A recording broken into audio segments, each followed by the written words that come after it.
The sun hung low in the sky as Erica Johnson closed the door to the Horizon Community Center. It had been a long day, filled with organizing events for underprivileged families, distributing food supplies, and comforting people who had no one else to turn to.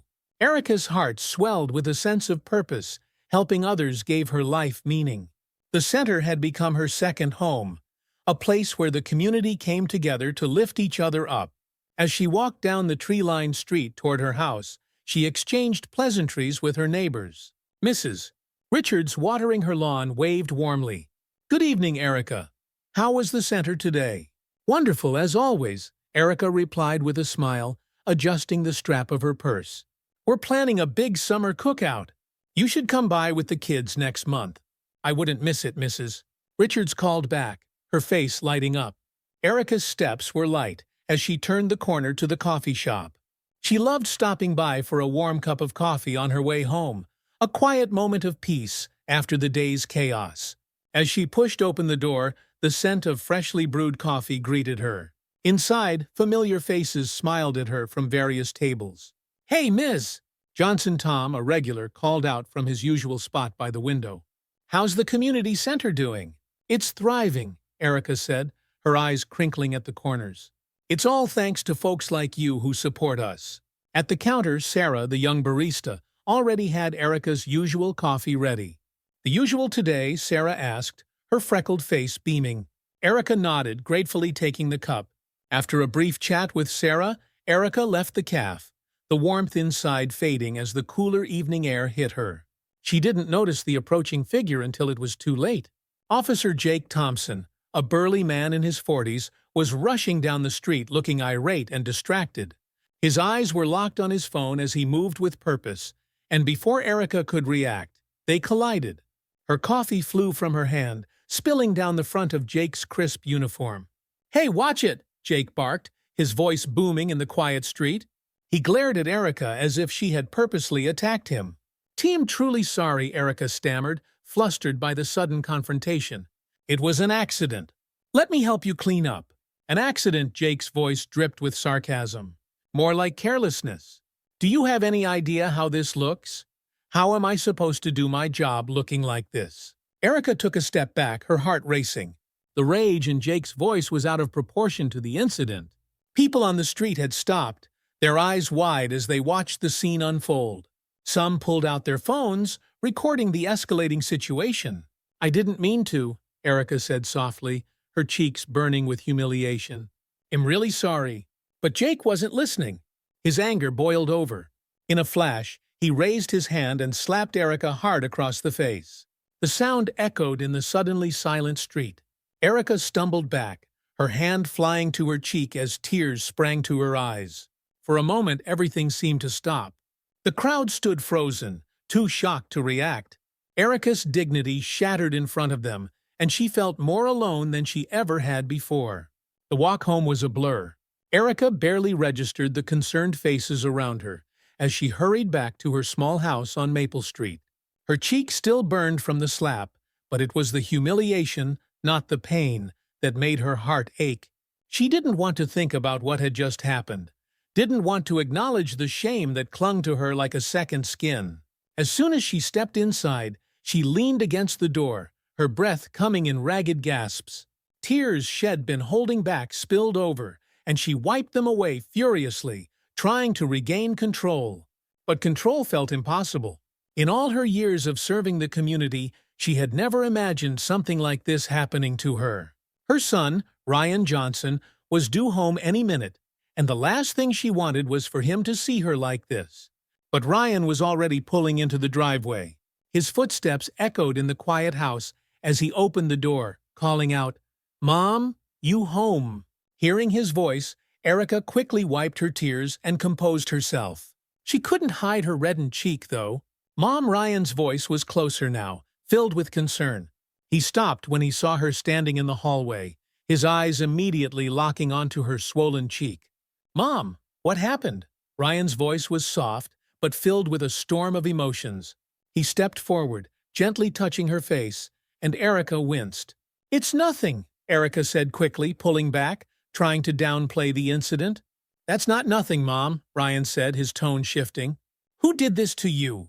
Erica sighed, knowing she couldn't keep it from him. It was Officer Thompson. It was an accident. Just got upset. An accident. That's not an accident, Mom. Ryan's voice shook with anger. He was already pulling out his phone, checking social media. You don't deserve this. We're going to take action. Ryan, no, Erica protested. It's not worth it. As a police officer, we can't win. Ryan's jaw clenched. This isn't about winning, Mom. It's about justice. He can't get away with this. Officer Jake Thompson barely thought about the encounter once it was over. It wasn't the first time his temper had gotten the best of him, and, in his mind, it wasn't a big deal. He wasn't worried. He had gotten away with worse before. Who was going to believe a woman like Erica Johnson over a decorated police officer like him? That evening, Jake sat at his kitchen table, his uniform now cleaned and pressed, sipping a beer while watching the game. His wife, Laura, was in the next room with their kids, and life seemed as normal as ever. He checked his phone, nothing out of the ordinary.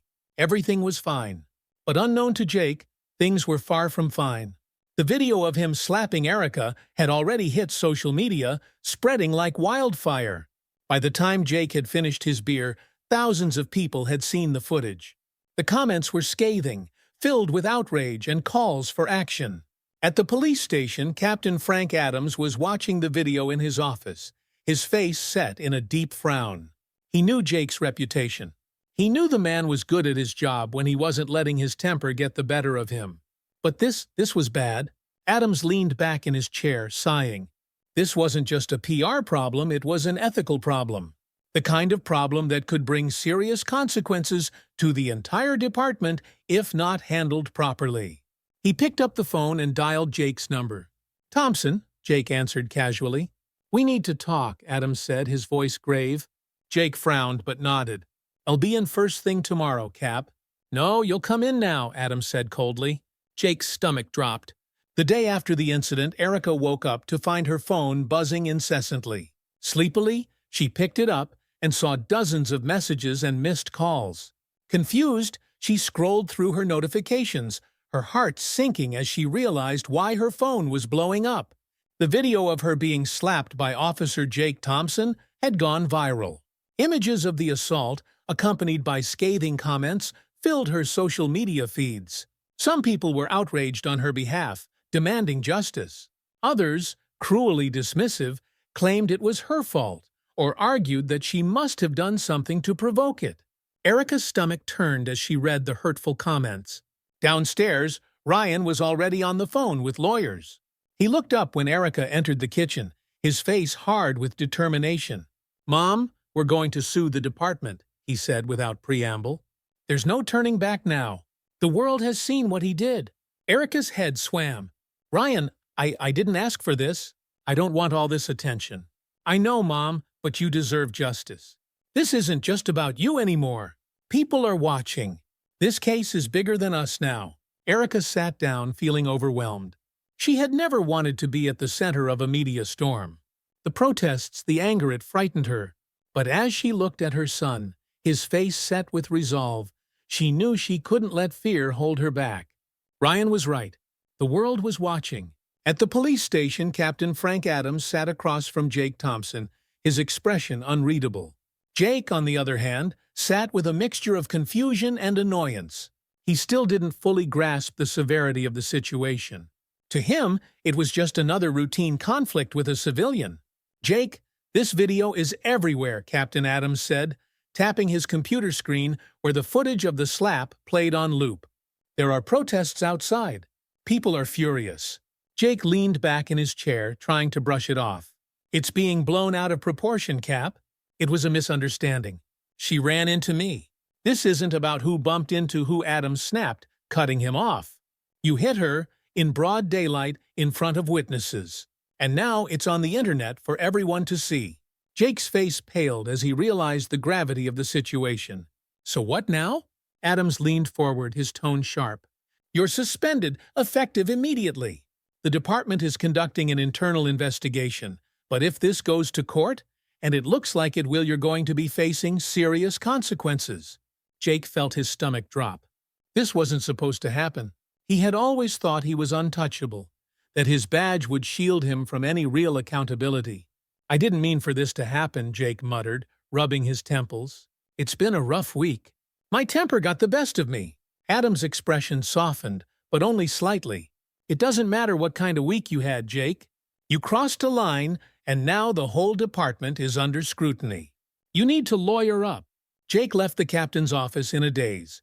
As he walked down the hallway, he could feel his colleagues' eyes on him, their usual camaraderie replaced by something colder: judgment, maybe even pity. He had always been one of them, part of the team, but now he was the one they whispered about when he wasn't around.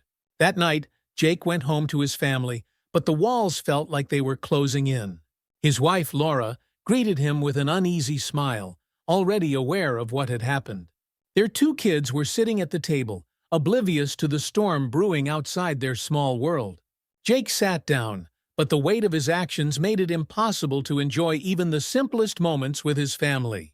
He couldn't shake the feeling that his world was unraveling, and fast. For Erica, the fallout from the incident was even more personal.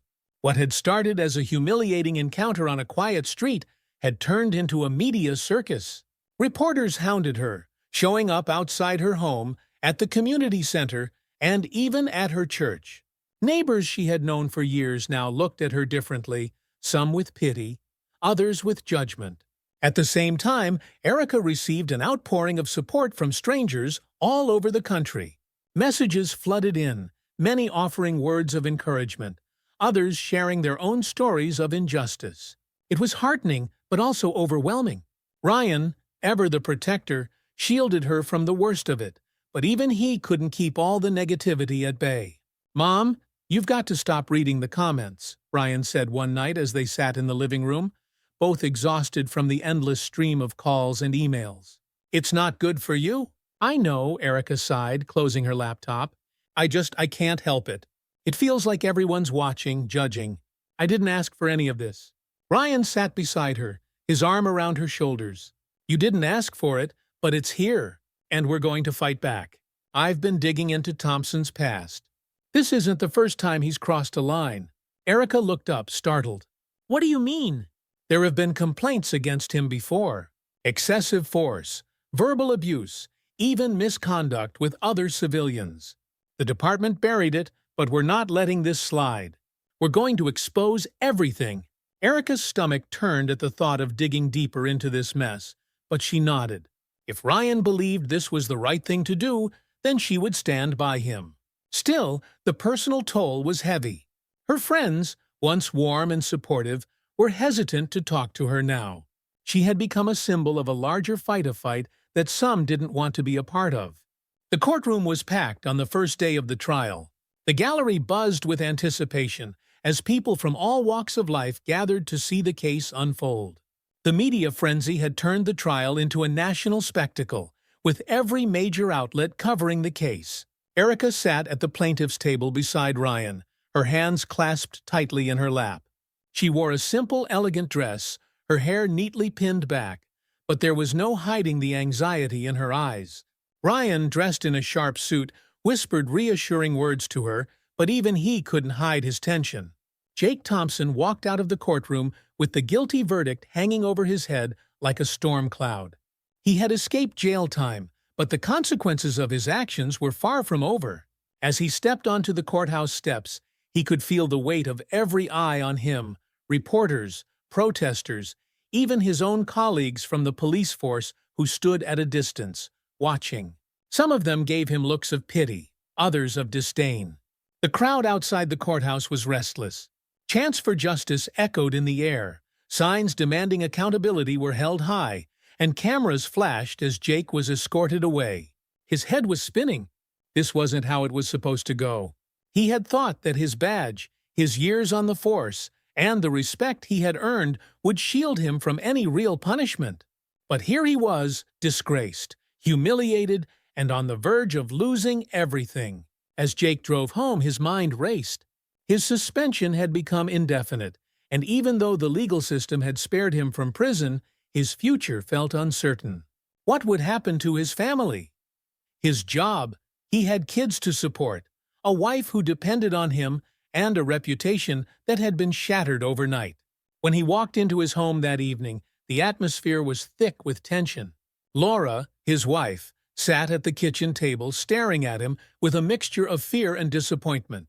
"We need to talk, Jake," Laura said softly, her voice shaking.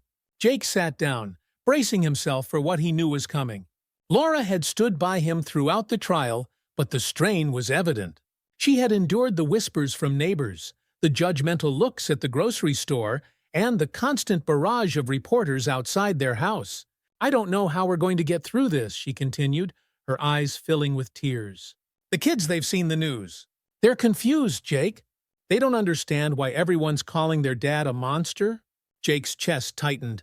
His kids, Lucas, 10, and Ethan, 7, had been sheltered from most of the trial, but there was no hiding the truth anymore. They had seen the footage on TV, heard the murmurs at school. Their father, once a respected figure in their eyes, was now a source of shame. "I know, Laura. I'm sorry," Jake said, his voice hoarse. "I didn't mean for this to happen. I lost control." Laura shook her head, wiping her tears. "You've lost more than control, Jake. You've lost everything we've built, and I don't know if we can fix it."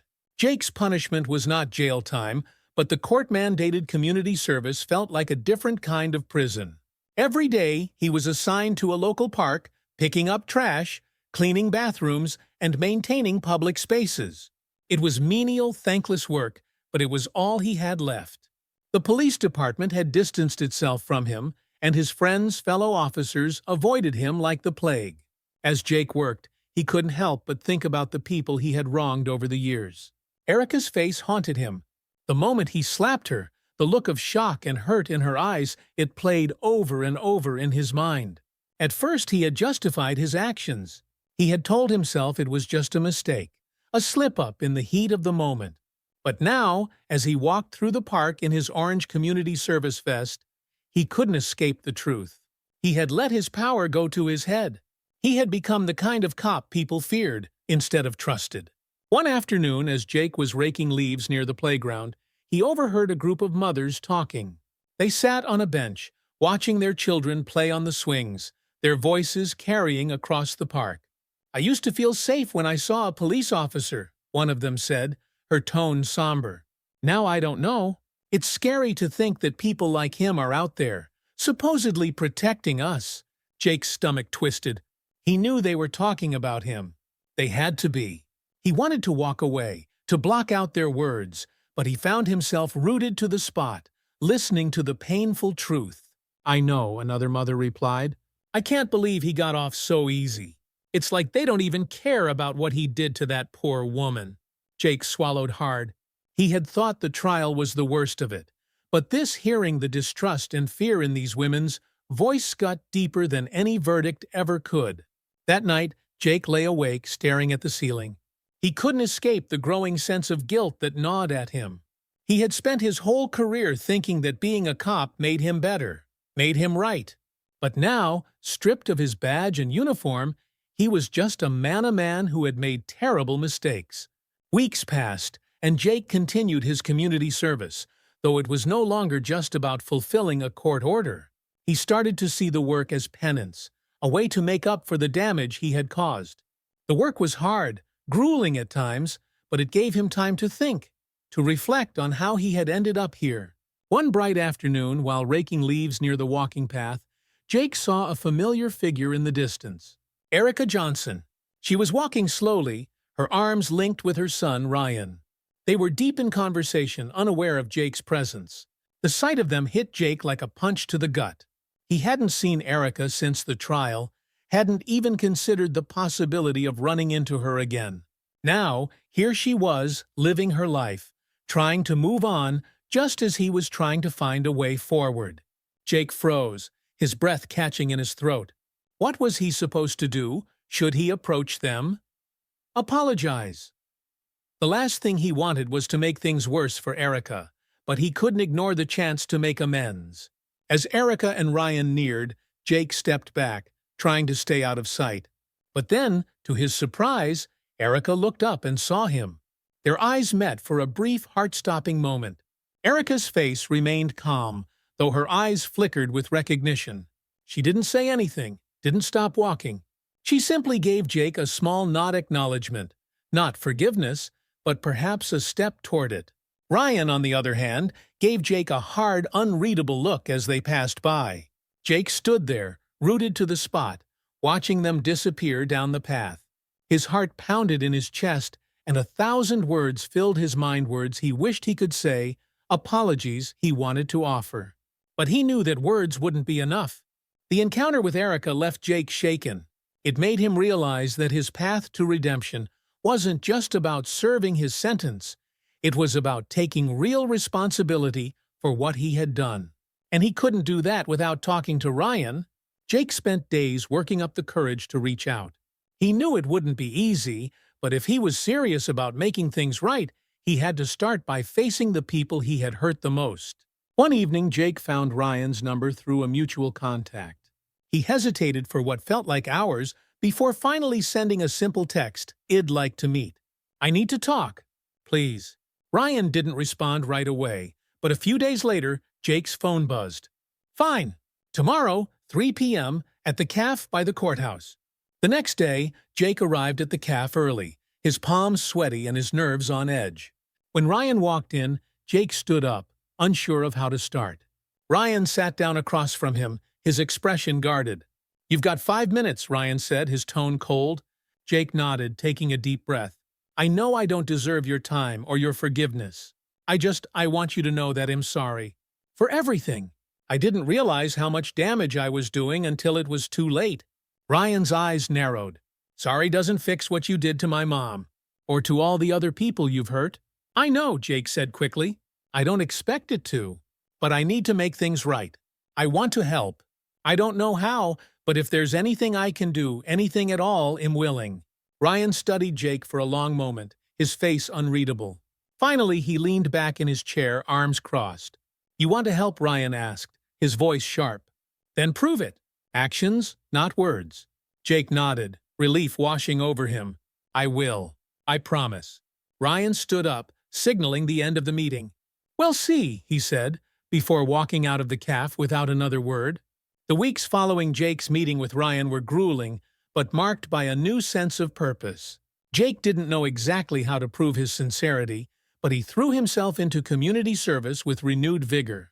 Every piece of trash he picked up, every park bench he scrubbed, felt like a small step toward the accountability he needed to show. His actions became less about fulfilling a court order and more about his personal reckoning. Yet the path to redemption wasn't easy. At the police station, Jake had become a pariah. His fellow officers no longer greeted him with friendly nods or jokes. Instead, they avoided him altogether.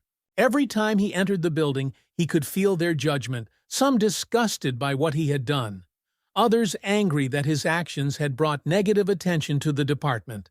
Officer Hernandez, once one of Jake's closest friends on the force, approached him in the locker room one day, his face tense. "Jake," Hernandez began, his voice low, "you've got to understand something. No one here wants to be associated with you. What you did, it put all of us under the microscope. We're all paying for your mistake." Jake's throat tightened. He wanted to lash out, to tell Hernandez that he wasn't the only one to blame, that the department had buried complaints about him for years, enabling his behavior. But he couldn't. He had to own this. He had to own all of it. "I get it," Jake replied quietly. "I deserve it." Hernandez stared at him for a moment before nodding curtly and walking away, leaving Jake standing alone in the empty locker room. The isolation was suffocating, but Jake knew he had to keep pushing forward. While Jake grappled with his isolation, Ryan Johnson continued to push the case forward in other ways. The guilty verdict against Jake had been a step in the right direction, but the lenient sentence had left Ryan and much of the public unsatisfied. There was still more to uncover, more to fight for. Ryan spent hours combing through Jake's history, determined to bring every misdeed to light. His legal team worked tirelessly to expose the systemic issues within the police department, how they had covered up Jake's previous misconduct, and allowed him to continue patrolling the streets unchecked. It was during one of these late-night research sessions that Ryan came across a buried complaint. 3 years ago, A young woman had filed a sexual harassment complaint against Jake during a traffic stop. The case had been dismissed quickly, with no further investigation, but something about the details gnawed at Ryan. This wasn't an isolated incident. Jake's abuse of power had been going on for years. The next morning, Ryan contacted the woman Angela Summers. She had been reluctant to speak out back then, afraid of the repercussions. But now, with the national attention on Jake's case, she was willing to come forward. Ryan met with her in a quiet cafe, where she recounted the night Jake had pulled her over, the inappropriate comments he'd made, and how terrified she had felt when he had used his badge to intimidate her into silence. "We have to make sure this doesn't happen again," Angela said, her voice steady, but her eyes haunted by the memory. "He can't just get away with this." Ryan nodded, his resolve hardening. This new evidence would be crucial in holding Jake and the system that protected him accountable. It wasn't just about Erica anymore. It was about preventing others from being victims of the same abuse. Jake's life had settled into a rhythm of community service, isolation, and regret. But something was changing inside him. The more he worked alongside the very people he had once dismissed, the more he realized how deeply he had failed them. He wasn't just picking up trash. He was starting to understand the lives of the people who lived in the communities he once policed. One afternoon, while sweeping the park, Jake overheard a group of teenagers talking about the protests against police brutality that had sprung up in the wake of his case. "They're all the same, man," one of the boys said, shaking his head. "Cops don't care about us. They only look out for their own." Jake froze. His heart pounded as he listened to the raw anger in the boy's voice. He wanted to walk over and defend himself, to say that not all cops were bad, that he had once believed he was protecting people. But he knew those words would ring hollow. He was the reason they felt that way. That night, Jake sat in his small, empty apartment, staring at the stack of papers on his kitchen table. They were the files from his disciplinary hearings, the records of every complaint ever filed against him. He had gotten copies as part of the internal review, but he hadn't been able to bring himself to read them in detail. Until now. With shaking hands, Jake flipped through the pages. Each complaint, each allegation of excessive force or inappropriate behavior was a stark reminder of the person he had been. He had once seen himself as a protector, but these documents painted a different picture. He had been reckless, arrogant, cruel. Jake had always blamed the system, told himself he was just doing his job. But as he read, he realized that the system hadn't just failed, the people he had hurt it had failed him too. It had allowed him to continue unchecked, to believe he was untouchable. And now he was paying the price. Jake put down the papers and buried his face in his hands, the weight of his past pressing down on him. He couldn't undo what he had done. He couldn't change the person he had been. But maybe, just maybe, he could find a way to atone. The next day, Jake was summoned to a meeting with his lawyer. When he arrived at the office, he could see the tension in his lawyer's face. "They found something new," his lawyer said, sliding a folder across the table. "Ryan Johnson is bringing another case against you. A woman has come forward with a sexual harassment claim from 3 years ago." Jake's stomach churned as he opened the folder and read the details. He remembered the traffic stop. He remembered Angela Summers. And as much as he wanted to deny it, to say that it had been a misunderstanding, he couldn't. The truth was right there in black and white. "This is serious, Jake," his lawyer said, his voice tight. "If this goes to court, you could be facing real time." Jake's head swam. He had barely survived the first trial, barely held on to what little remained of his life. And now this? For the first time in his life, Jake felt completely out of control. He had always believed that he could handle anything, that his badge would protect him, that his reputation would carry him through. But now, all of that was gone. Jake's world was crumbling, and there was no one left to blame but himself. As the new case gained momentum, Ryan decided it was time for one final confrontation. He arranged a meeting between Jake, Erica, and Angela in a neutral setting, a quiet conference room at Ryan's law office. Erica was hesitant, but she agreed, knowing that this meeting might provide the closure she needed. Angela, too, was nervous, but determined to face the man who had terrorized her years ago. Jake arrived looking worn and defeated. He had lost weight, his hair graying more at the temples, his face etched with lines of worry and regret. As he sat down across from the women, he couldn't meet their eyes at first. Ryan sat between them, his voice steady but filled with tension. "We're not here to rehash the past.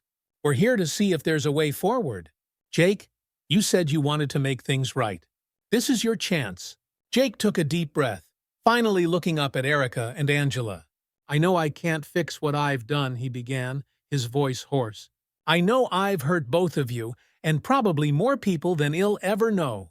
I can't undo that, but am trying every day to be better, to understand what I did wrong and to make sure I never do it again."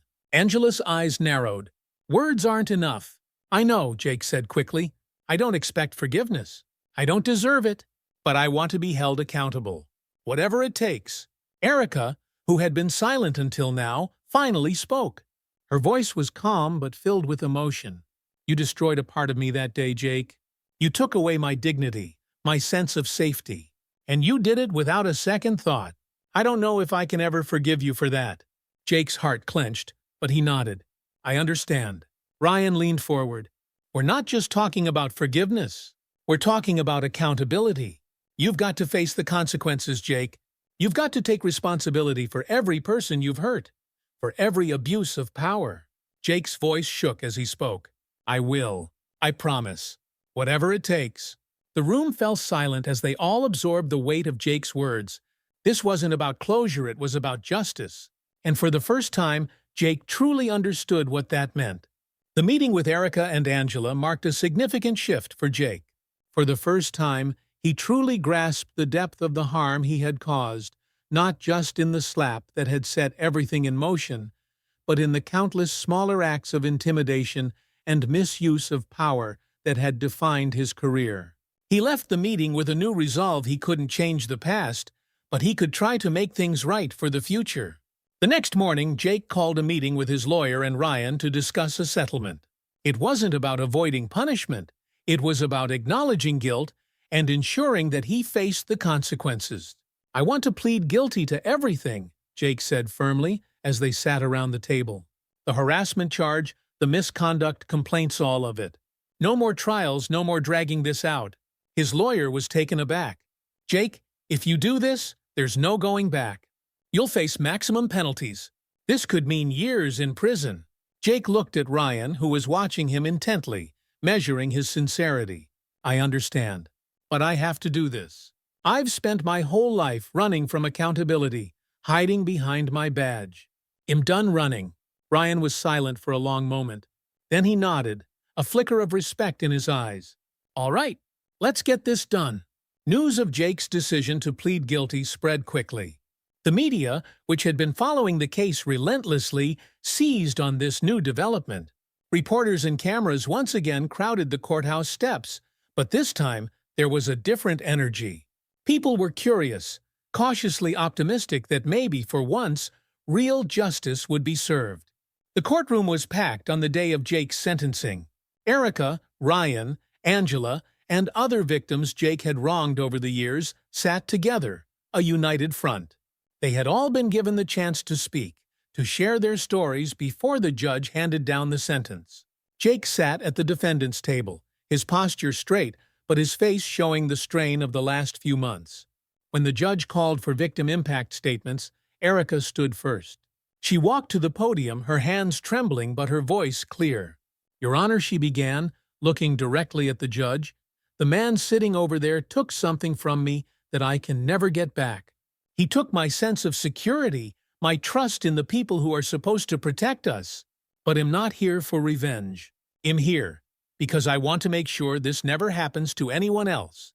I want the law to mean something." One by one, the other victims spoke.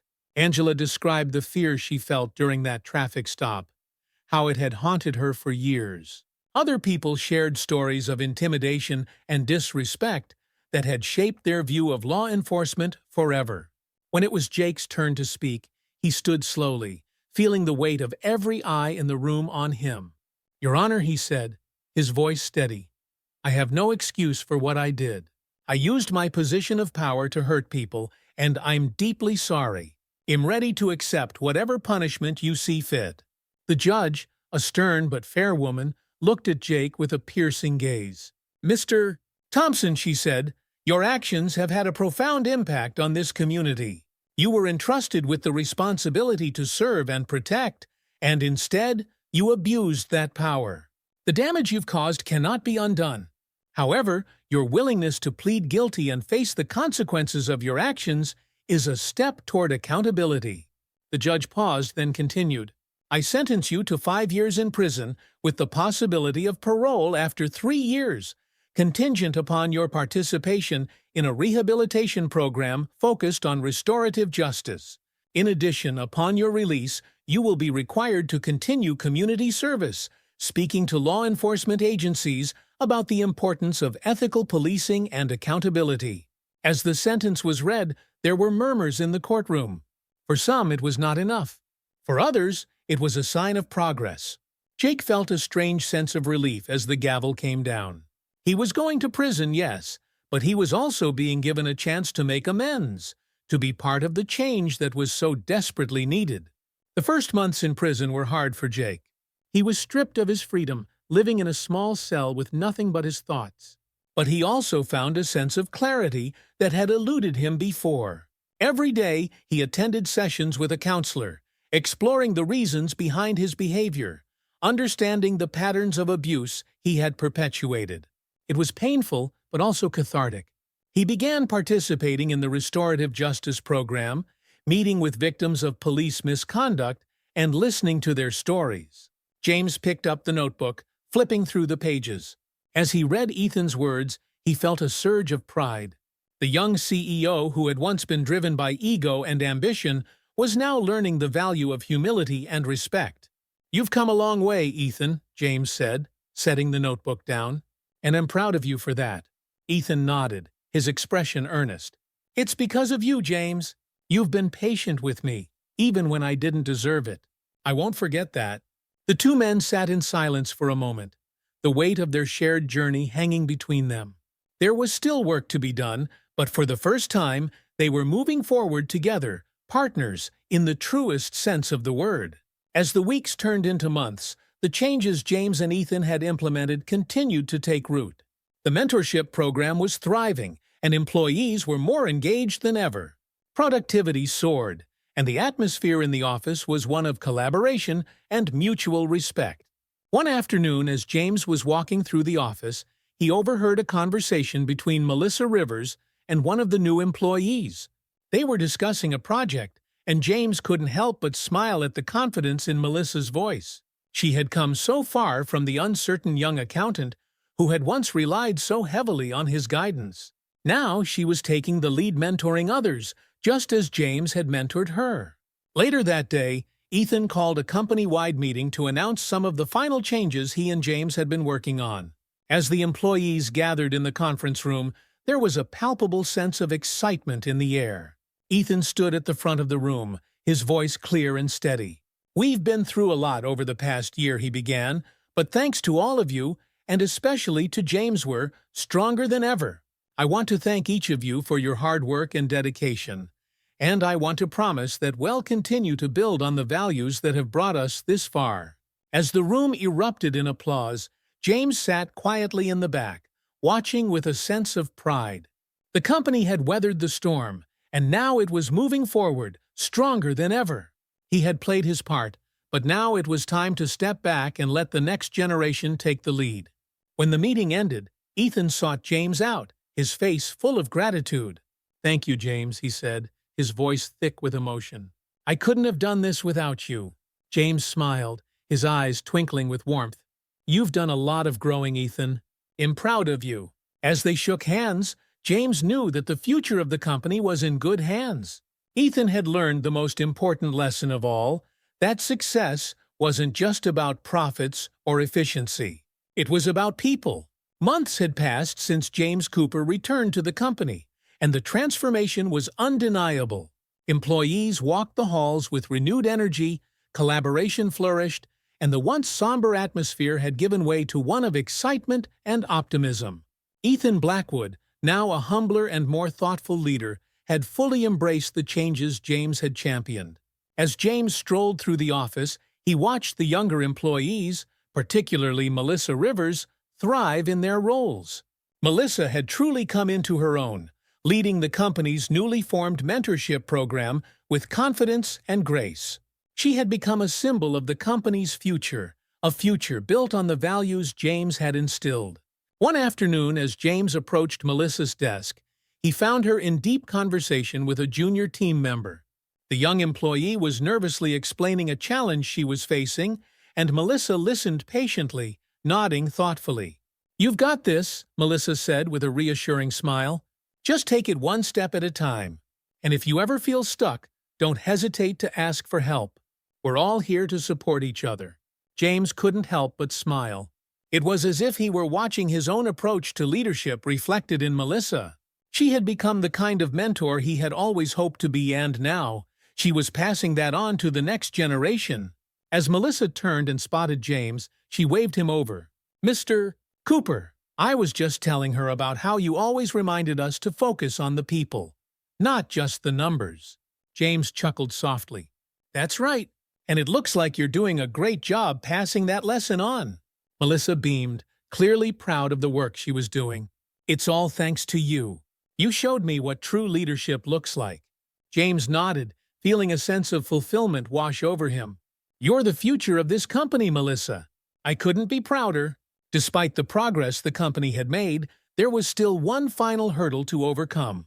Some of the older clients, who had watched from a distance as the company went through its turbulent changes, remained skeptical. While many had been won back by James' efforts, others were still hesitant to fully recommit. The largest of these clients was Richmond Technologies, a major account that had the potential to make or break the company's recovery. Ethan and James sat together in the conference room, preparing for a crucial video call with Mark Richmond, the CEO of Richmond Technologies. Ethan's jaw was tight with tension, but James exuded a calm confidence that was contagious. "Are you ready for this?" Ethan asked, glancing over at James. James gave a small nod. "We've done everything we can to show them we've changed. Now it's about convincing them that we're not just back where we were, we're better." As the call began, Mark Richmond appeared on the screen, his expression unreadable. "Ethan? James?" he greeted them tersely. "I've been watching your company closely since James came back. You've made some good moves, but I'm still not convinced it's enough to restore the trust we once had." Ethan took a deep breath, ready to defend their progress, but James raised a hand gently, signaling him to let him take the lead. "Mark," James began, his tone calm but firm, "I understand your hesitation. What happened earlier this year was a mistake, one that disrupted not only our internal operations, but also the trust we'd built with clients like you. But I'm back because we're committed to fixing that mistake and ensuring it never happens again." Mark studied James for a long moment before speaking. "You were always the one we trusted, James. That's why we stuck around for so long. But it's not just about one person, it's about the entire company." "And that's exactly what we've changed," James replied. "This isn't just about me coming back and patching things up. It's about creating a culture that values relationships, respects experience, and fosters growth at every level. We've rebuilt the company from the ground up, and that includes everything from how we treat our employees to how we approach our clients." Mark's expression softened slightly. "It sounds like you're on the right track, but actions speak louder than words. Can you guarantee that we won't go through another period of instability, like the one we just experienced?" Ethan, who had been listening quietly, finally spoke up. "Mark, I won't lie to you. We can't guarantee that challenges won't arise. But what I can promise is that we've learned from our mistakes. James has taught me and the entire team that true success is built on relationships, not just profits. We're committed to that philosophy moving forward." There was a long silence as Mark considered their words. Finally, he nodded. "All right, we'll give you one more chance. But don't make us regret it." When the call ended, Ethan let out a breath he hadn't realized he was holding. "We did it," he said, a small smile forming on his lips. James nodded, though his expression remained serious. "This is just the beginning, Ethan. Now we have to follow through." As the company's recovery continued, it became clear that James' work was nearly complete. The systems he had put in place, The mentorship program, the focus on relationships, the emphasis on employee well-being were thriving. Clients were returning, employees were happier, and the company was moving forward with a sense of purpose it hadn't had in years. With his mission fulfilled, James knew it was time for him to step back once and for all. His final day at the company had arrived, and Ethan insisted on throwing a grand celebration to honor his years of service. The office was filled with laughter and chatter as employees gathered in the large conference room, which had been decorated with banners and balloons in James' honor. At the front of the room, a large sign read, "Thank you, James, for your leadership and legacy." As James entered the room, a wave of applause erupted from the crowd. Melissa Rivers was the first to speak, stepping up to the podium with a smile that was equal parts joyful and emotional. "James, you've been more than just a mentor to me. You've been a guiding light for this entire company," she said, her voice trembling slightly. "Without you, I wouldn't be standing here today, leading projects and mentoring others. You've shown all of us what it means to be a true leader, and we'll never forget that." As Melissa finished, Tom Jefferson took the stage, followed by several other employees, each sharing stories of how James had touched their lives. It was clear that his impact had reached far beyond the walls of the company. It had shaped the people within it. Finally, it was Ethan's turn to speak. He stood in front of the crowd, glancing at James with a look of profound respect. "I was wrong about so much when I first took over this company," Ethan admitted, his voice steady. "I thought success was all about efficiency and cutting costs. But James taught me that true success comes from valuing people, from respecting their contributions and nurturing their potential." Ethan's voice thickened with emotion as he continued. "James, you didn't just save this company, you saved me. You showed me what it means to be a leader, and I'll be forever grateful for that." As the applause died down, James stepped up to the podium for his final words. He looked out at the faces of the people he had worked alongside for so many years, his heart full. "When I first started here," James began, "I was just a young man trying to find my place. I never imagined that I'd be here 35 years later, surrounded by so many amazing people. This company has been my second home, and I've learned as much from all of you as you've learned from me." He paused, taking a deep breath. "But now it's time for me to move on. I'm leaving this company in good hands, and I have no doubt that all of you will continue to build on what we've started here. Remember, success isn't just about the numbers. It's about the people." As the applause filled the room, James Cooper stood on the stage, feeling a profound mix of emotions. His journey at the company had come full circle. The once bright-eyed young man who had walked through those doors 35 years ago was now leaving behind a legacy that would live on long after he was gone. The faces of his colleagues, both old and new, reflected that legacy, people who had grown, learned, and thrived under his mentorship. Ethan Blackwood approached the stage with a gift in hand, a small token of appreciation. "James," Ethan said, his voice thick with emotion, "I know no gift could ever fully express our gratitude, but we wanted you to have something to remember us by." James opened the box, revealing a beautifully crafted gold watch. Inside the case was an engraving to James Cooper, "In gratitude for your leadership and legacy." James smiled warmly as he ran his fingers over the inscription, appreciating the gesture. "Thank you, Ethan," James said, his voice soft but full of meaning. "But the truth is, I don't need anything to remind me of this place. The people I've worked with, the friendships I've made, that's what I'll carry with me. That's my real legacy." As the crowd once again erupted in applause, James stepped down from the stage. Melissa Rivers, her eyes glistening with tears, rushed over to hug him tightly. "I'm going to miss you so much, Mr. Cooper," she whispered. James smiled, patting her on the back. "You're going to do great, Melissa. You've got what it takes. Don't ever doubt that." One by one, his colleagues came up to shake his hand, give him a hug, or simply express their gratitude. James took his time with each person, offering them words of encouragement and leaving them with the wisdom he had imparted throughout his career. As the celebration began to wind down, James found himself standing near the exit, taking one last look at the place that had been his second home for so long. The company had changed over the years, But now, as he prepared to leave, he could see that it was in good hands. Ethan had grown into a leader who understood the importance of people, and the younger employees, like Melissa, were ready to take the reins. James felt a gentle tap on his shoulder. Tom Jefferson stood beside him, a wistful smile on his face. "You did it, James," Tom said quietly. "You turned this place around." James nodded, his heart full. "It wasn't just me, Tom. We all had a hand in it. But yeah, it feels good to leave knowing things are going in the right direction." The two men shared a quiet moment of reflection before James finally turned toward the door. "Take care of everyone, Tom," James said with a knowing smile. "They'll need you to keep things steady." "I will," Tom promised. With one last glance around the room, James stepped outside, feeling the weight of his long career lifting from his shoulders. The future stretched out before him, and for the first time in a long while, he was ready to embrace it. James settled into his retirement with a sense of peace and fulfillment he hadn't expected.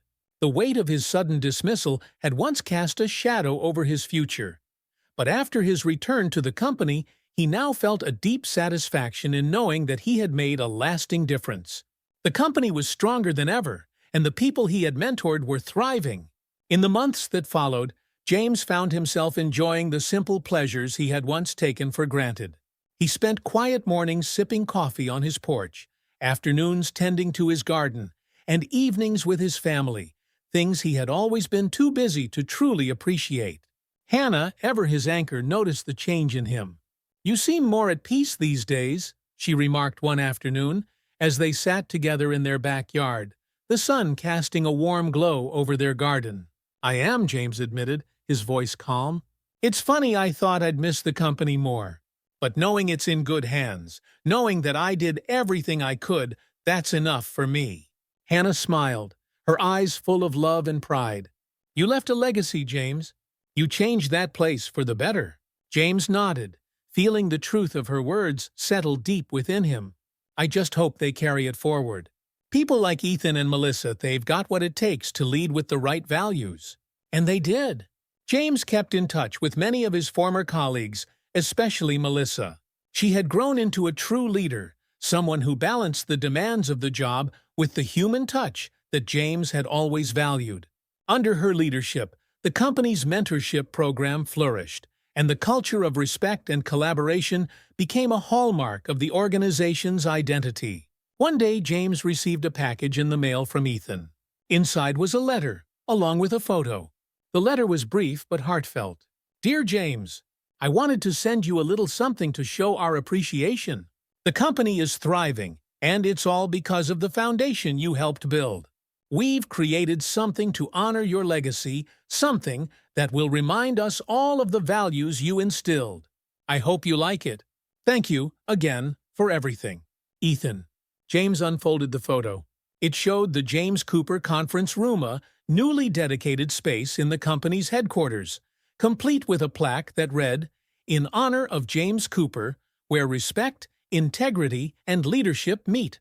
James stared at the photo for a long moment, a deep sense of pride welling up inside him. It was more than he had ever expected, more than he had ever thought possible when he first started at the company all those years ago. His legacy wasn't just a memory, it was a living part of the company's future. As he tucked the letter and photo away, James felt an overwhelming sense of peace. His work was done, but his impact would last far beyond his time there. One evening, as the sun set over the horizon, painting the sky in shades of gold and pink, James sat on his porch, lost in thought. The quiet hum of the evening surrounded him as he reflected on his life, his career, and the journey that had brought him to this moment. He thought about the ups and downs, the challenges he had faced, and the lessons he had learned. His mind drifted back to his early days at the company, when he was just a young man eager to prove himself. Now he was an elder statesman of sorts, someone who had passed on his wisdom and experience to the next generation. The phone buzzed beside him, breaking him out of his reverie. It was a text message from Melissa. "Hey, Mr. Cooper, I just wanted to let you know that we secured another big contract today. Richmond Technologies is expanding their partnership with us. It wouldn't have happened without everything you taught me. Hope you're enjoying retirement." James smiled at the message, feeling a swell of pride. He knew Melissa was more than capable of leading the company to even greater success. And more importantly, she was doing it in a way that honored the values they had worked so hard to preserve. As he put his phone away, James leaned back in his chair, watching the last rays of sunlight fade into the night. The future was bright for the company, for the people he had mentored, and for himself. With the company thriving and his legacy firmly in place, James fully embraced the next chapter of his life. He spent his days traveling with Hannah, visiting their children and grandchildren, and enjoying the simple pleasures of a life well lived. But even as he settled into retirement, James never stopped learning. He volunteered at local community centers, offering mentorship to young professionals just starting their careers. It was his way of giving back, of passing on the lessons he had learned in his decades of experience. One day, as James walked through a local park with Hannah by his side, he spotted a group of young people gathered around a bench, discussing their future career plans. For a brief moment, James saw a reflection of his younger self in their eager faces, full of ambition, yet still searching for the right path. As he passed them, he smiled quietly to himself. The journey never truly ended. There was always more to learn, more to teach, more to give. For James, the road ahead was one of contentment and purpose. His work at the company was done, but his work in life was far from over. A year after James Cooper's retirement, the company continued to flourish under the leadership of Ethan Blackwood and Melissa Rivers. The mentorship program, now a cornerstone of the company's culture, had become a model for other businesses in the industry. Employees at all levels thrived in an environment built on trust, respect, and collaboration. It was clear to everyone that James' influence had left an indelible mark on the company's identity. One bright morning, Ethan stood at the front of the conference room, preparing for a presentation to potential investors. As he glanced out at the room full of eager faces, he felt a familiar sense of calm wash over him. The nerves he used to feel before major meetings had faded, replaced by confidence in the values that guided him. At the back of the room, the James Cooper conference room plaque gleamed under the soft lights, a daily reminder of the lessons James had imparted.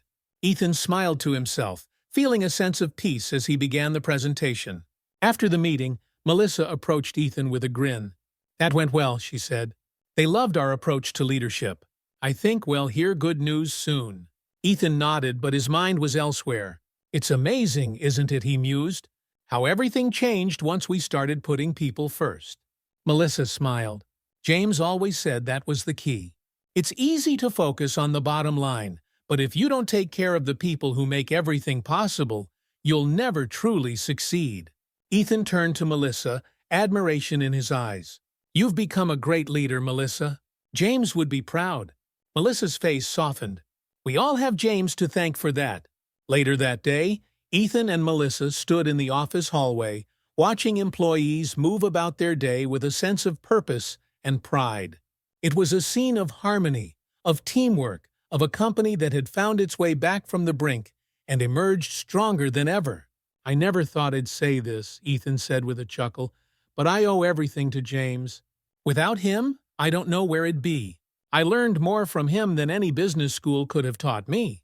Melissa nodded thoughtfully. "He left a legacy that will last for generations, and it's up to us to carry it forward." As they walked back to their respective offices, both Ethan and Melissa felt a renewed sense of responsibility to the company, to their employees, and to the values that had brought them back from the edge. The road ahead wasn't without challenges, but they knew they were equipped to face whatever came their way. In his quiet retirement, James enjoyed the simple pleasures of life. His days were spent tending to his garden, reading books he had long set aside, and spending time with Hannah. The weight of his former life in the corporate world had lifted, leaving him with a deep sense of peace and contentment. One sunny afternoon, James received a visit from Melissa, who had come to update him on the latest developments at the company. As they sat on the porch, sipping lemonade, Melissa recounted how the mentorship program had expanded, how employee engagement was at an all-time high, and how the company was growing at a steady pace. "You wouldn't believe the changes we've made, Mr. Cooper," Melissa said, her eyes bright with excitement. "Everything we're doing now is built on the foundation you laid." James smiled warmly. "I'm not surprised. I always knew you and Ethan would make it work. You've become leaders in your own right." Melissa beamed. "That means a lot coming from you. We've all missed having you around, but I know you're where you need to be now." James nodded, feeling a deep sense of fulfillment. "I may not be in the office, but I'm always here if you need advice."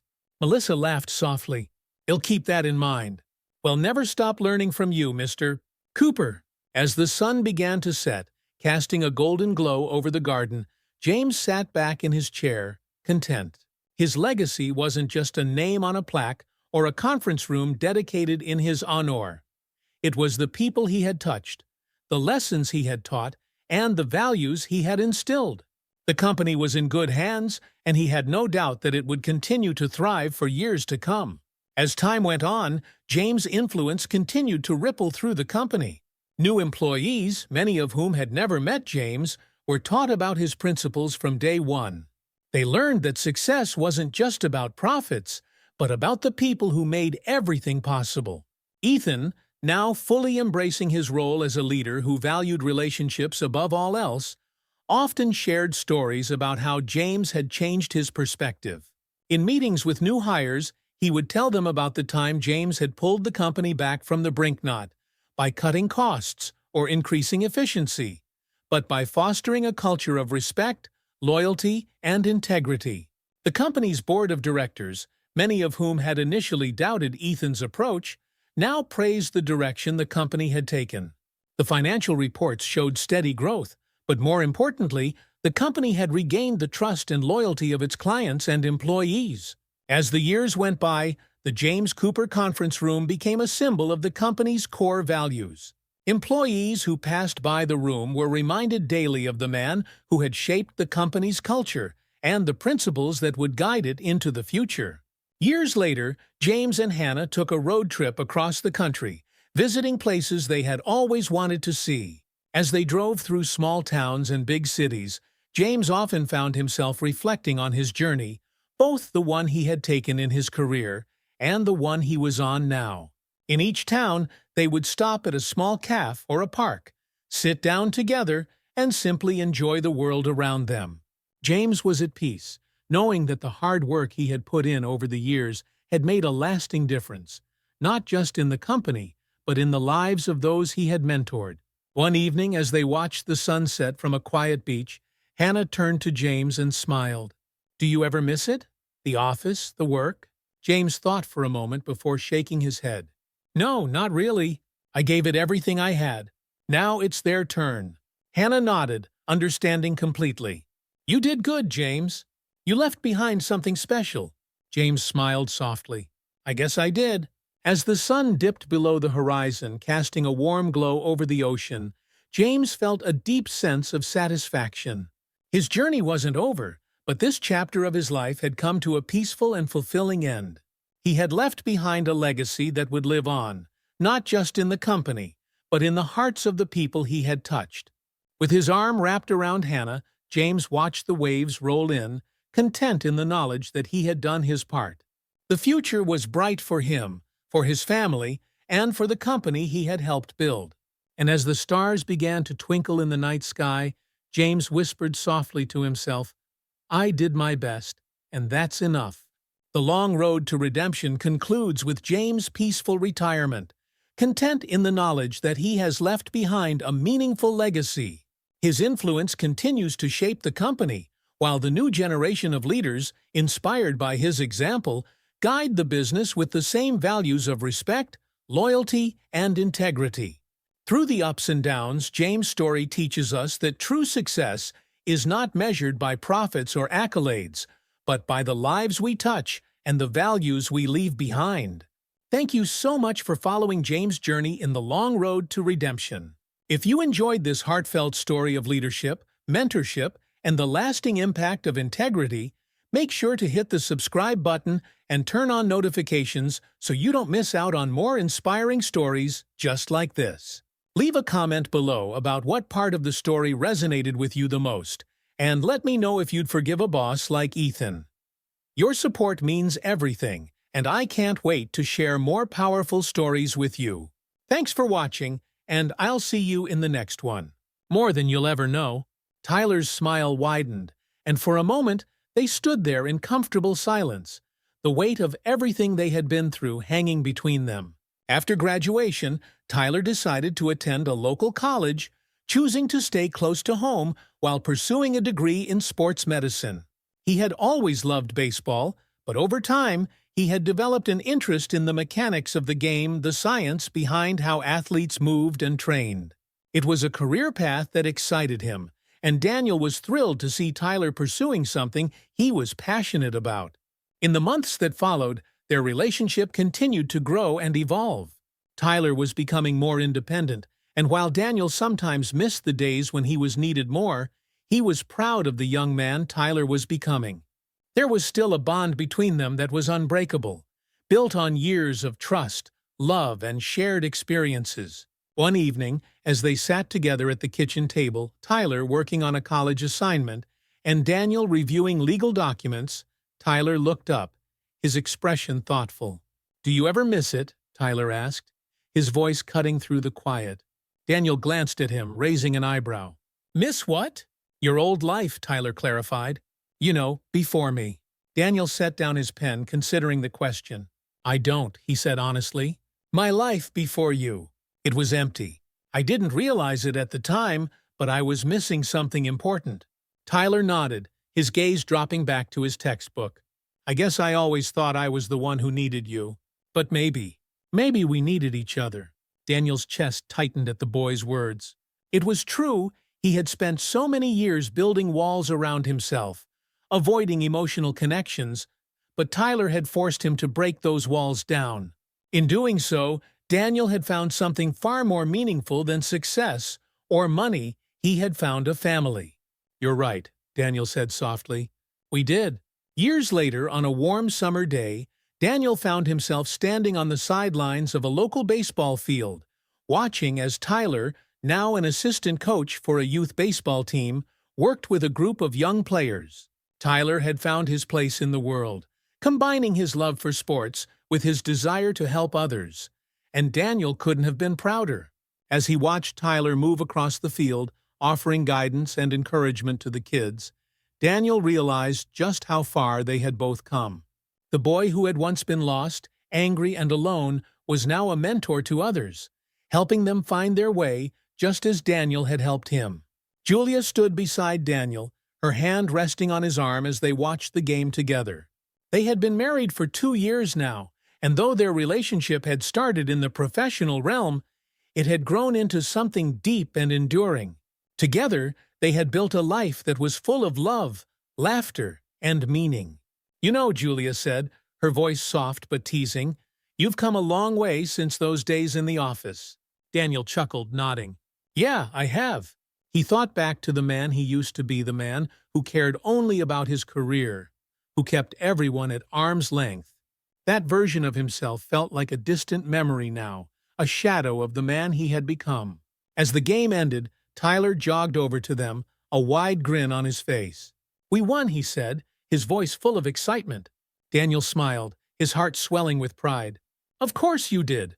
They gathered their things and headed to the car, laughing and chatting about the game. As they walked, Daniel felt a deep sense of contentment, a feeling that had eluded him for so long but was now ever present in his life.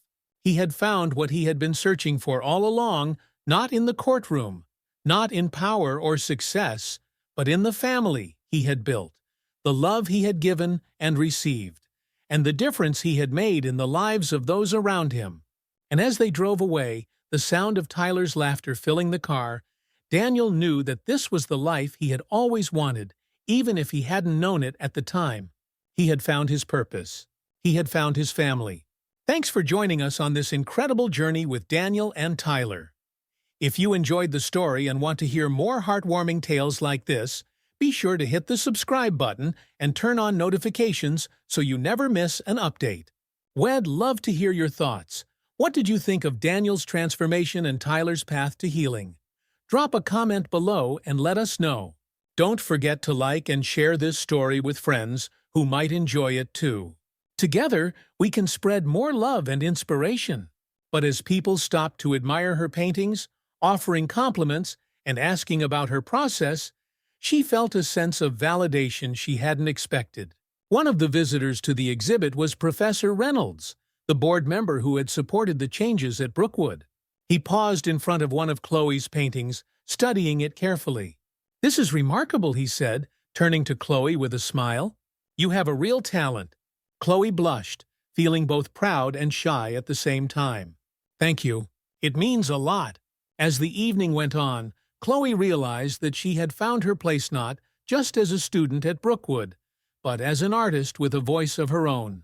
The Carter family had been through a storm, but they had come out stronger on the other side. With the lawsuit behind them and Brookwood Academy on a new path, they were ready to focus on what mattered most to each other. One summer evening, the family gathered in their backyard for a barbecue, a tradition they had started before the chaos of the lawsuit had consumed their lives. The smell of grilled food filled the air as they laughed and talked, enjoying the simple pleasure of being together. Jasmine and Chloe sat on the patio, reminiscing about their first day at Brookwood and how much had changed since then. "I never thought we'd get through all of that," Jasmine said, sipping lemonade. "But here we are." Chloe nodded, her eyes softening. "I'm glad we didn't give up. It was hard, but we made it." Ethan joined them, holding a plate of burgers and hot dogs. He smiled at his daughters, pride radiating from him. "You two are the strongest people I know. You fought for what was right, and you made a difference." Vanessa, carrying a bowl of salad, sat down beside Ethan. She placed a hand on his arm, her expression filled with love and gratitude. "We all made a difference, and we did it together." As the sun set, casting a warm glow over the backyard, the Carters sat around the table eating and laughing. The weight of the past year finally lifted. They knew that there would always be challenges ahead, but they were ready to face them together. That night, as Jasmine and Chloe sat outside, looking up at the stars, they reflected on how far they had come. They had been tested in ways they never could have imagined, but they had emerged stronger, more confident, and more certain of their place in the world. "I think we're going to be okay," Chloe said softly, her gaze fixed on the sky. Jasmine smiled, her heart full. "Yeah, we're going to be just fine." Months after the lawsuit had ended, the Carter family continued to move forward, both personally and professionally. Ethan's proposed bill on educational reform was gaining momentum in Congress, with support from lawmakers across the political spectrum. The bill aimed to establish nationwide guidelines for private school admissions, ensuring that no student would be discriminated against based on race, socioeconomic status, or background. On the day of the vote, Ethan stood in the Senate chamber, addressing his colleagues with the same passion that had driven him throughout the Brookwood case. "This bill is about fairness," he said, his voice steady but powerful. "It's about giving every child a fair shot at success. It's about ensuring that no student is ever told they don't belong because of the color of their skin. We've come a long way, but we still have work to do. And it starts here, with this bill." As the vote was cast, the bill passed with overwhelming support, marking a major victory in the fight for educational equity. Ethan, standing in the Senate chamber, allowed himself a moment of quiet pride. The fight was far from over, but this was a step in the right direction. Meanwhile, Vanessa continued to work on cases related to racial discrimination, using her platform to advocate for families facing similar challenges. She became a mentor to young lawyers, sharing her knowledge and experience to help them navigate the complexities of civil rights law. For Jasmine and Chloe, life at Brookwood had settled into a new normal.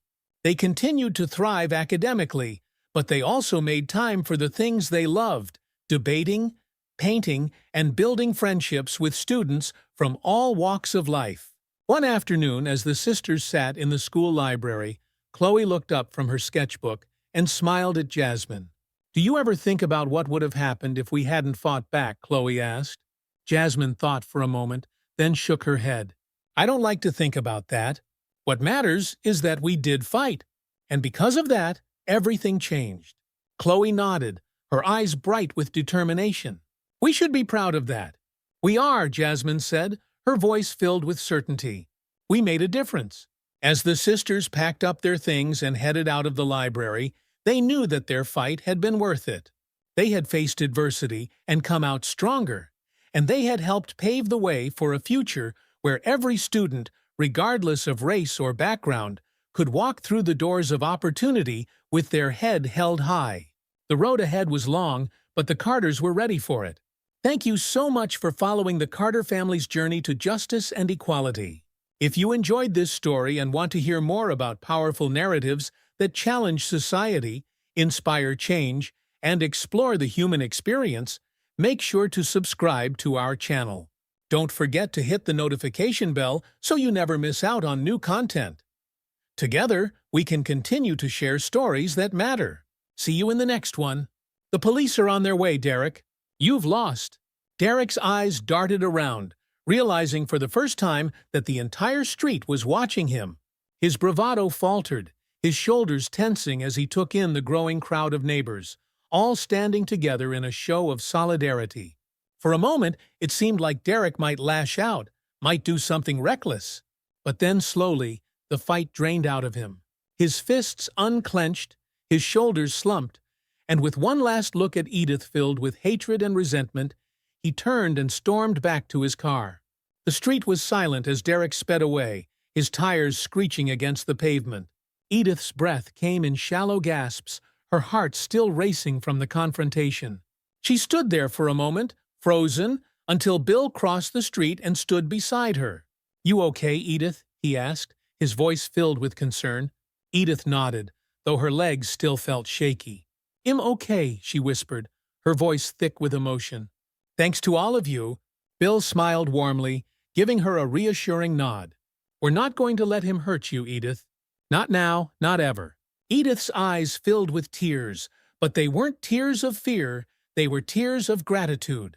She had been afraid for so long, but now, standing here with her neighbors by her side, she felt a renewed sense of strength. She wasn't alone. In the days following the final confrontation with Derek, the neighborhood watch remained vigilant, but the sense of fear that had once gripped Cedar Street began to dissipate. Derek hadn't returned, and Edith had received word from the police that he was being closely monitored.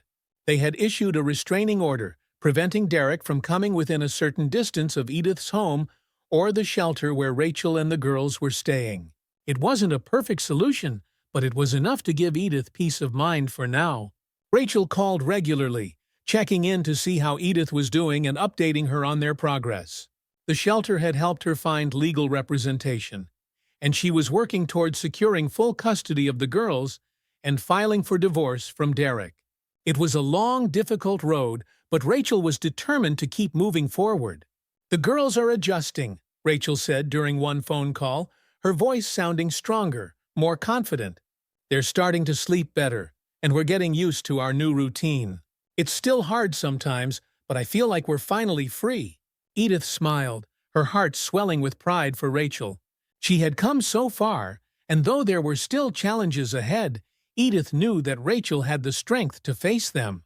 "I'm so proud of you," Edith said softly. "You're doing such a good job, Rachel. You and the girls are going to be just fine." Rachel hesitated for a moment, then her voice softened. "We couldn't have done it without you, Edith. You saved us. I'll never be able to thank you enough for everything you've done." Tears welled in Edith's eyes, and she wiped them away with a smile. "You're family now, Rachel, and family takes care of each other." As Edith hung up the phone, a sense of calm settled over her. She had faced her fears, stood up to Derek, and helped Rachel and the girls escape a dangerous situation.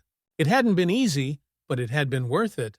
Her home, once a place of quiet solitude, had become a symbol of strength and resilience.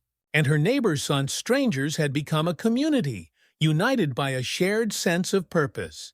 Life on Cedar Street would never be the same again, but that was okay. Because now it is filled with hope, connection, and the promise of a better future.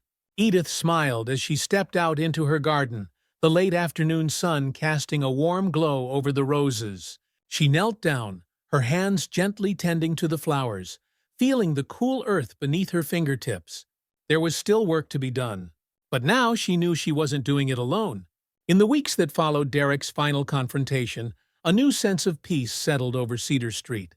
The neighborhood watch remained vigilant, but the need for constant worry had lessened as Derek's presence faded from their lives.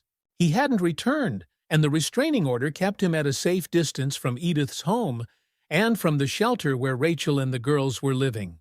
Edith found herself breathing easier with each passing day, the weight of fear slowly lifting from her shoulders. One crisp autumn morning, as Edith was pruning her roses, she heard the familiar ring of her phone from inside the house. She wiped her hands on her gardening apron and hurried to answer it, her heart lifting when she saw Rachel's name on the caller ID. "Rachel, it's so good to hear from you," Edith said, a smile spreading across her face as she held the phone to her ear. "Hi, Edith," Rachel replied, her voice filled with warmth. "I hope I'm not interrupting anything." "Not at all, dear. Just tending to the garden. How are you and the girls doing?" Rachel let out a small sigh, though it was one of relief rather than stress. "We're doing really well, actually. The girls are starting to settle in at school, and they're making new friends. We've been staying at the shelter for a while now, but I've been working with a caseworker. And, well, we found a place. It's a small apartment, but it's ours." Edith's heart swelled with joy at the news. "Rachel, that's wonderful. I'm so happy for you. I couldn't have done it without your help, Edith." "Really? I mean it. You were there for me when I didn't know what to do. You'll never be able to thank you enough." "You've already thanked me more than enough, Rachel," Edith said gently. "I'm just glad you and the girls are safe and moving forward." "We are," Rachel agreed, her voice steady. "We still have some hard days, but we're starting to rebuild. I'm learning how to live without looking over my shoulder all the time.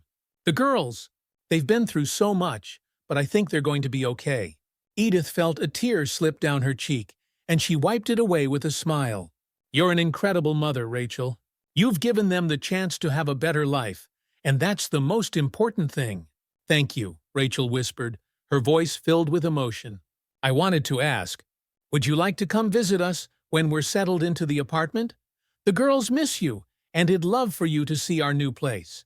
"I'd love that," Edith replied without hesitation. "I can't wait to see how far you've come." After they said their goodbyes, Edith stood in the quiet of her kitchen, a deep sense of pride and peace settling over her. She had been part of something important, helping Rachel and her daughters escape a dangerous situation and start a new life. Knowing that they were safe and thriving gave Edith a sense of fulfillment she hadn't felt in a long time. But Edith also knew that healing wasn't just for Rachel and the girls. She too had been deeply affected by everything that had happened. For so long, Edith had lived in a world of solitude, wrapped in the memories of her past life with Richard. But now she realized that she had the power to create new connections, to make a difference in the lives of others. Her small, quiet world had expanded in ways she never could have predicted. A few weeks later, Edith stood in front of the door to Rachel's new apartment, her heart racing with anticipation. She held a basket filled with homemade cookies and a small potted plant, a housewarming gift for Rachel and the girls. As she knocked on the door, she couldn't help but feel a sense of excitement and pride. Rachel had taken such brave steps toward building a new life for herself and her daughters, and Edith was eager to see the progress they had made. The door opened, and there stood Rachel, her face lighting up with a wide smile. "Edith, you made it." "Of course I did," Edith replied warmly, stepping inside and hugging Rachel. "I wouldn't miss this for the world." The apartment was small but cozy, filled with the warmth and light that Edith had come to associate with Rachel. The walls were adorned with colorful artwork, some drawn by Lily and Ivy, and the space felt alive with the energy of a family building something new. Edith smiled as she took it all in, her heart swelling with pride for Rachel's resilience. "Look who's here!" Rachel called out. And moments later, Lily and Ivy came bounding into the room, their faces bright with excitement. "Grandma Edith!" they exclaimed in unison, rushing toward her and wrapping their arms around her. Edith laughed, bending down to hug the girls. "Oh, my dears, it's so good to see you." "We missed you," Ivy said, her voice small but filled with warmth. "Can you stay for dinner?" "I wouldn't dream of leaving before dinner," Edith replied, her heart swelling with affection for the girls. As they settled into the living room, Rachel brought out a pot of tea, and the four of them spent the afternoon catching up, laughing, and sharing stories. The girls proudly showed Edith their artwork, and Rachel talked about how they were adjusting to their new school and making friends. "They're doing so well," Rachel said, her voice filled with relief and pride. "I wasn't sure how they would handle all the changes, but they've been so strong. I'm so proud of them." "You should be proud of yourself too," Edith said gently. "You've created a safe, loving home for them. That's everything." Rachel smiled, her eyes glistening with tears of gratitude. "I still can't believe we made it. There were times when I thought we'd never get out, but now we have a chance at a real life." As the afternoon turned into evening, the conversation grew deeper, and Edith and Rachel found themselves reflecting on everything that had happened over the past few months. There had been so much pain, fear, and uncertainty, but now there was also hope. They had made it through the storm, and now they were standing on the other side, ready to rebuild their lives. "I never thought I'd feel free," Rachel admitted quietly, her voice heavy with emotion. "But now I wake up every morning knowing that I'm safe, that my girls are safe. And that's everything." Edith reached out and took Rachel's hand, squeezing it gently. "You deserve this peace, Rachel. You and the girls deserve all the happiness in the world." Rachel nodded, her eyes filled with gratitude. "And you deserve it too, Edith. You've been through so much yourself. You've given us a new start, and I hope you know how much that means to me." Edith smiled, her heart full. "We've given each other a new start." Later that evening, after dinner, and one last round of hugs from Lily and Ivy, Edith said her goodbyes and made her way back to her own home. As she walked down the quiet street, she felt a deep sense of contentment.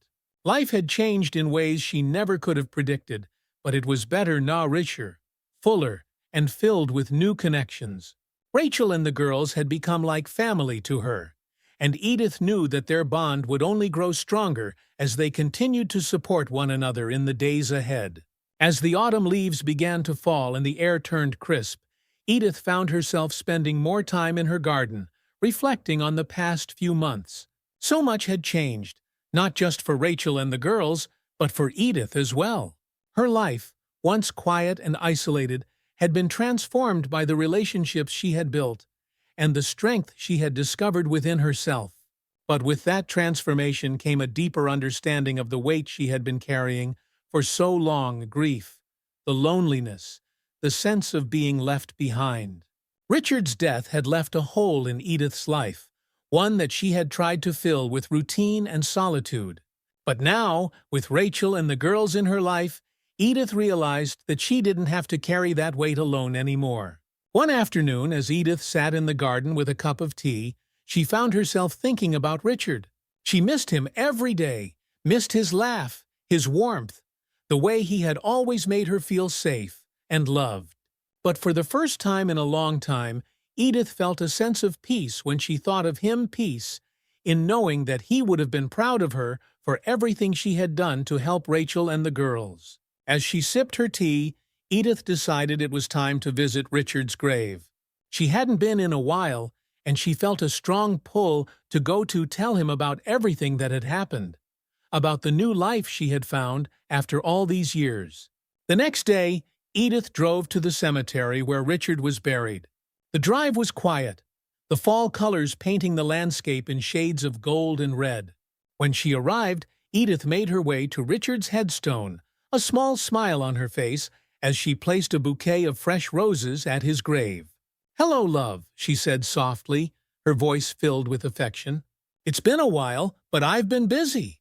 I have so much to tell you." For the next hour, Edith sat by Richard's grave, telling him about Rachel, about the girls, about everything that had happened since they had moved into the neighborhood. She talked about how she had found new strength within herself, how she had made new friends, and how she had learned that it was never too late to make a difference in someone's life. "I think you'd be proud of me," she whispered, her voice thick with emotion. "I know I've still got a lot of life left to live, and I'm going to make the most of it." I'll carry your love with me, always. As Edith stood to leave, she felt a deep sense of peace settle over her. She knew that Richard was still with her, in spirit, and that his love would continue to guide her in the days ahead. She wasn't alone. Not anymore.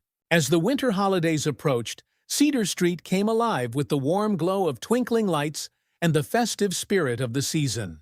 Edith, who had once dreaded the long, lonely winter months, now found herself filled with a sense of anticipation and joy. The neighborhood had changed so much in the past few months, and Edith felt more connected to her community than ever before. Rachel and the girls had invited Edith to spend Christmas with them in their new apartment, and Edith had gladly accepted. It was a far cry from the quiet, solitary holidays she had spent in years past, and she was looking forward to celebrating with people she cared about. On Christmas Eve, Edith arrived at Rachel's apartment with a basket full of gifts and homemade treats. The girls greeted her at the door, their faces bright with excitement, and Edith couldn't help but laugh as they pulled her inside. "We've been waiting for you," Lily exclaimed, her eyes sparkling with joy. Mom made hot chocolate. Edith's heart swelled with affection as she followed the girls into the cozy living room where Rachel was waiting with a warm smile. The apartment was decorated with twinkling lights and a small Christmas tree, and the air was filled with the comforting scent of cinnamon and pine. "Welcome, Edith," Rachel said, hugging her tightly. "We're so glad you're here." "I wouldn't want to be anywhere else," Edith replied, her voice full of warmth. As they sat together by the fire, sipping hot chocolate and exchanging stories, Edith felt a deep sense of contentment. This was what she had been missing for so long, a sense of connection, of belonging, of family. The evening passed in a blur of laughter, conversation, and warmth. The girls opened their presents with wide-eyed excitement, and Edith marveled at how far they had come since the dark days of living under Derek's control. They were happy, healthy, and full of life, and Edith knew that Rachel had done an incredible job of creating a safe, loving home for them. Later that night, after the girls had gone to bed, Rachel and Edith sat together by the fire, reflecting on everything that had happened over the past year. "It feels like a lifetime ago," Rachel said quietly, her eyes focused on the flickering flames. "Sometimes I still can't believe we made it out." "But we did."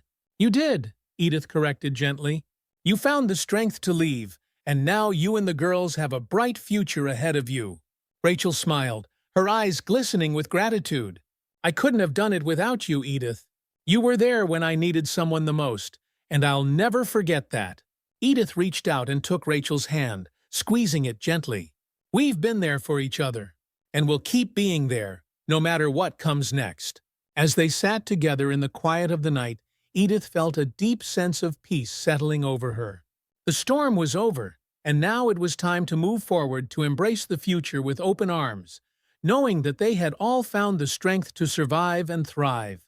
And in that moment, Edith knew that everything would be all right. Thank you for following along with Edith's emotional and inspiring journey. If you found this story moving or relatable, make sure to hit that subscribe button so you don't miss out on more powerful stories like this. We'll be bringing you more heartwarming tales of resilience, community, and the strength of the human spirit.